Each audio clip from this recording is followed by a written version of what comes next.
ओंकारबिंदुसंयुक्तं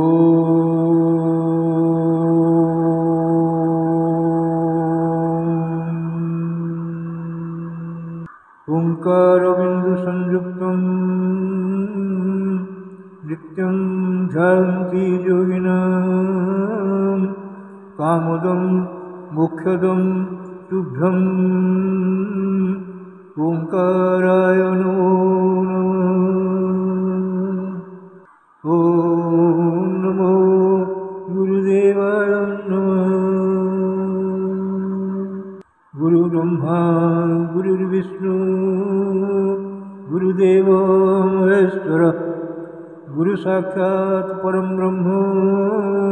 तस्मै श्री गुरवे नमः। अज्ञानतिमिरान्धस्य ज्ञानाञ्जनशलाकया चक्षुरुन्मीलितं येन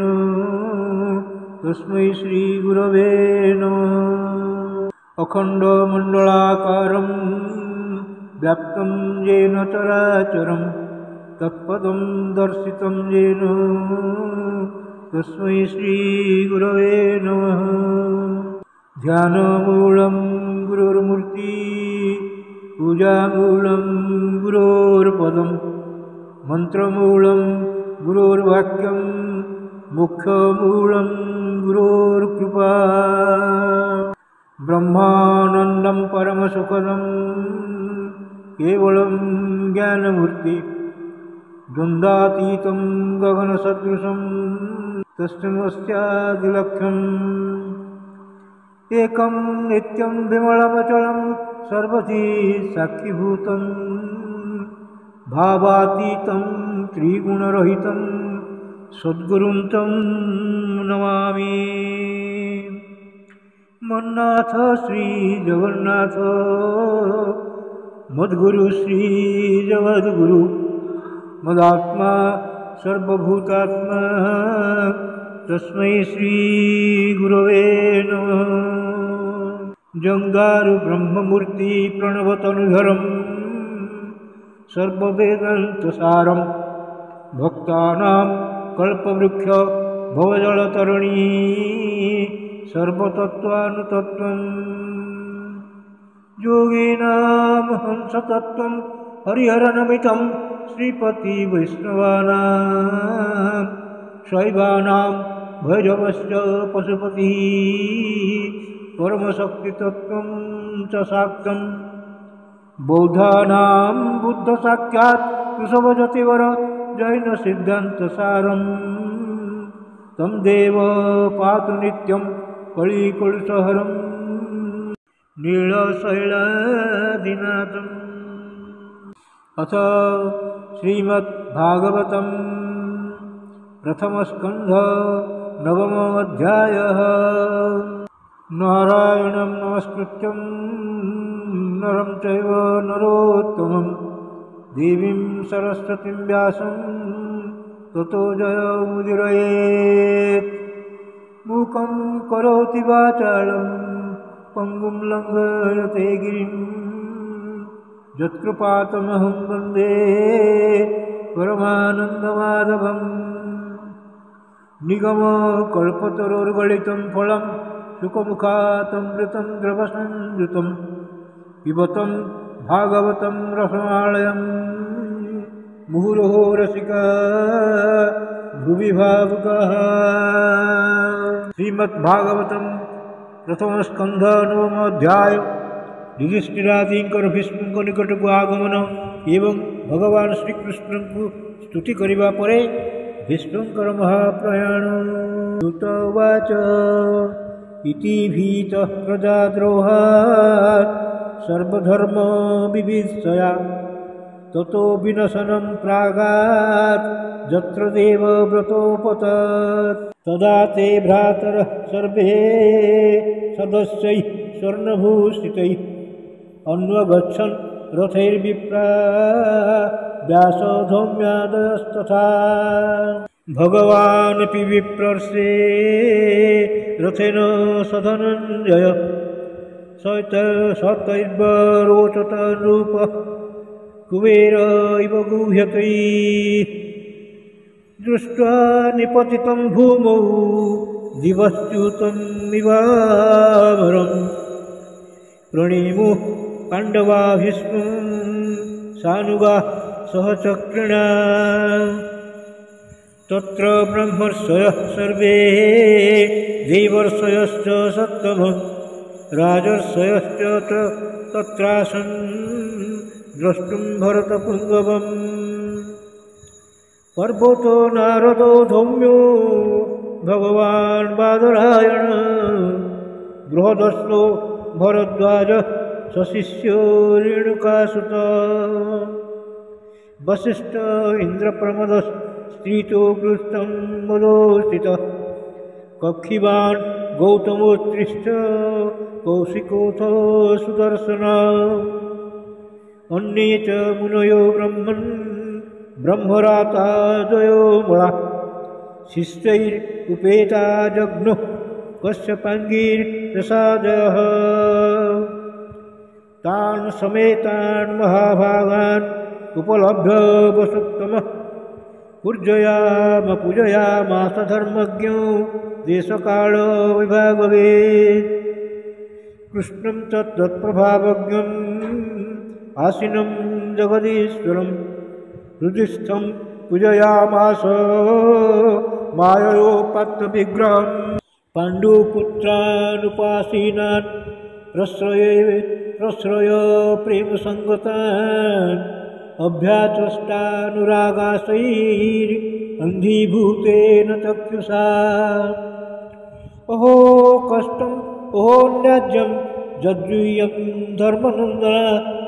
जीवितुं नार्हथ क्लिष्ट विप्रधर्माच्युताश्रयः संस्थिते तीरथे पाण्डौ वृथा बाळ प्रजा बलु युष्मत्कृते बहुन् क्लेशान् प्राप्ता तोकवती सर्वं कालकृतं मन्ये भवतां च यत्प्रियं सापाळो जगबसे लोको वायोरीवो घनावलिः यत्र धर्मसुतो राजा गदापाणिर्मृगोदर कृष्णस्त्री गाण्डीवं चापं सुहृत्कृष्णस्ततो विपत् न ह्यस्य कर्हिचिद्राजन् पुमान् वेद विनिश्चितं यद्विजिज्ञासयात्मुद्युक्ता मुह्यन्ति कवयोऽपि तस्मादिदन्तैव तन्त्रं व्यवस्य भरतर्षभ तस्यानुविहितो नाथ पाहि प्रजाः प्रभो एष वै भगवान् साक्षात् आद्यो नारायणः पुमान् मोहयन् मायया लोकं गूढश्चरति विष्णुषु अस्यानुभावं भगवान् वेदगुह्यतमं शिवः देवर्षि नारदः साक्षात् भगवान् कपिलो नृप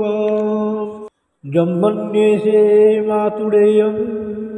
प्रियं मित्रं सुहृत्तमम् अकरो सचिवं दूतं सौहृदात् रथसारथिं सर्वात्मानः समदृशो तद्वयस्यानहङ्कृते तत्कृतं मतिवैषम्यं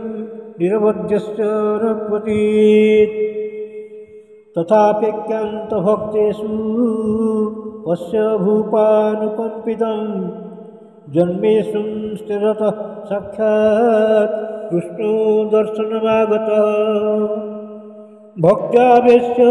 मनो तस्मिन् वाचा जन्नाम कीर्तनं त्यजन् कळेबरं योगी मुच्यते कामकर्मभिः स देवदेव भगवान् प्रतीक्षतां कळेबरं यावदिदं हिनोम्यं प्रसन्नहासारुणलोचनोलसन् मुखाम्बुजो ध्यानपथः चतुर्भुजः स देवदेव भगवान् प्रतीक्षतां कळेबरं यावत् इदं हिनोम्यहं प्रसन्नहास्या ऋणलोलसन् मुखाम्बुजो ध्यानपथः चतुर्भुजः सुत उवाच युधिष्ठिर तदा कर्ण्य शयानं शरपञ्जरे अपृच्छत् विविधान् धर्मान् ऋषीणां चानुशृण्वताम् पुरुष स्वभाव विहितान् यथा वर्णं यथाश्रमं वैराग्य रागोपाधिभ्याम् अम्नातो भयलक्षणान् दान धर्मान् राजधर्मान् मुख्यधर्मान् विभागश स्त्रीधर्मान् भगवद्धर्मान् समास व्यासयोगतः धर्मार्थ काममोक्षांश्च सोपायान् यथा मुने नानाख्येनैहितासेषु वर्णयामास तत्त्ववित् धर्मं प्रवदतस्तस्य सकाल प्रत्युपस्थित जो योगी नश्चन्द्रमृत्योर्वाञ्छितस्तुतरायणः तदोपंसं हृत्य गीरः सहस्रणी विमुक्तसङ्गं मनवादिपुरुषे कृष्णे लसत्पीतपटे चतुर्भुजे पुरःस्थिते मिलितद्रुव्याधरयत् विशुद्धया धारणया हुता शिवस्त दीक्षैवासुगरायुधगत निवृत्त सर्वेन्द्रियवृत्तिविभ्रम स्तुष्टावजन्यं विसृजन् जनार्दनम् श्रीभीष्म उवाच इति मतिरुपकल्पिता वितृष्णा भगवती सात्वतपुङ्गविहुन्नि स्वसुखम् उपगते क्वचित् विभर्तुं प्रकृतिम् उपयेषु यद्भवप्रवाह त्रिभुवनकमनं तमालवर्णं रविकरगौरवपराम्बरं ददानि वपुर अलककुलावृताण्डाभञ्जं विजयसखेरतिरश्मेन बद्ध्या युधितुरव रजो विद्रुमविश्वक् कचलुलितश्रमवार्यलङ्कृतास्ते मम निशितशरैर्विविद्यमान त्वचिद्विलसत् कवचेषु कृष्णात्मा सपदी सखिवचो निशम्य मध्ये निजपरायोर्बलयोरथं जिमेश्च स्थितवती परसैनिकाजुरक्मा उदभती पार्थसखेरतिर्ममास्तु व्यवहितप्लूतनामुखं निरीक्ष्य स्वजनवधाद्विमुखस्य दोषबुद्ध्या कुमतीमहरदात्मविद्याया च